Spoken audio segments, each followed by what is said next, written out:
And welcome to Blues Game Day Live. I'm John Kelly, of course, with my partner Darren Pang. The Blues getting set for their morning skate here at the Shark Tank, and the Blues actually continuing their 4-game road trip. It began Saturday in Dallas, and now they play 3 games in California, Darren. And I don't want to say it's a make-or-break road trip, but certainly the Blues need, you would think, at least 3 or 4 points here to really stay in the mix here. Yeah, I would agree with you.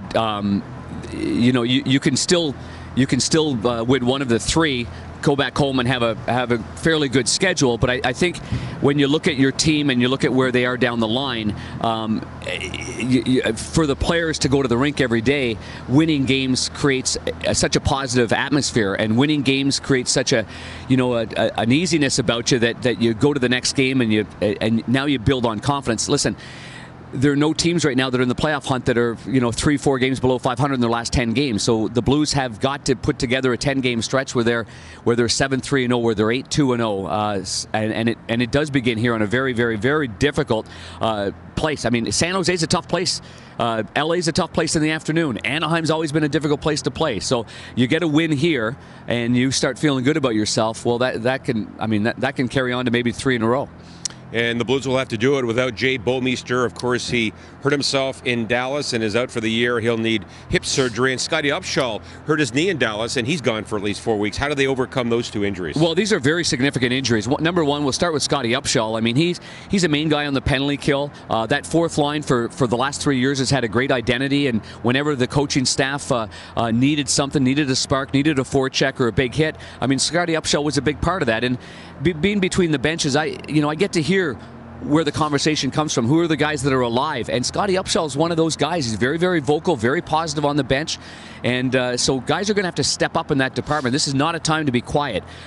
Speaking of quiet, I mean, Jay Bouwmeester naturally is a quiet guy, but on the ice he's a leader. I mean, he wants, and I think by playing with such significant injury, never complaining, never blaming it on an injury, going about his business like a real professional, he's going to be greatly missed on the defending side of the puck on big matchups.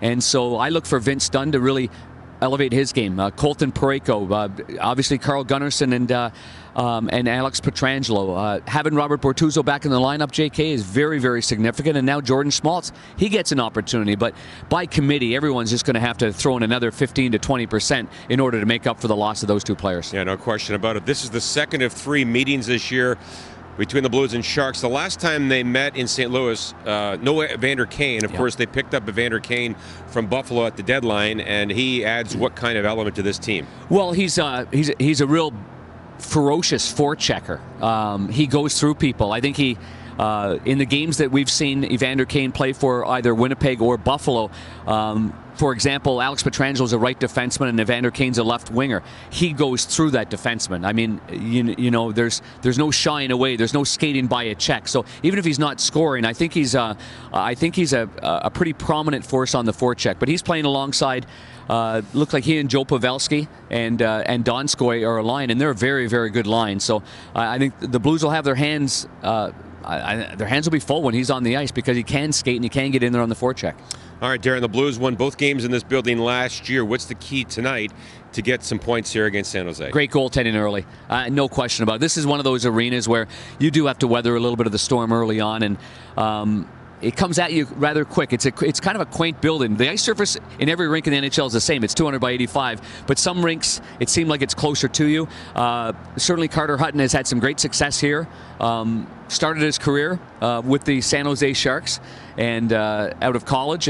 But I just think that he's going to be a key factor in this hockey game and not taking too many penalties too. You don't want that team on the power play. Even without Joe Thornton, they can still move that puck around. And with Brent Burns on the blue line, he gets his shots through. And the way that Pavelski tips pucks in front of the net, that's really tough. So you got to be disciplined. You got to play 5-on-5, and you got to put the pressure on the San Jose Sharks. And are you ready to bring it to the people on Fox Sports Midwest tonight? Yeah, I am. It's early in the morning here, but come game time, I'll be ready to go. This is important for us, John Kelly. We've got to be at our greatest right now. We got to bring it to the people. We got to make sure that they know everything that's going on in this game. Everything.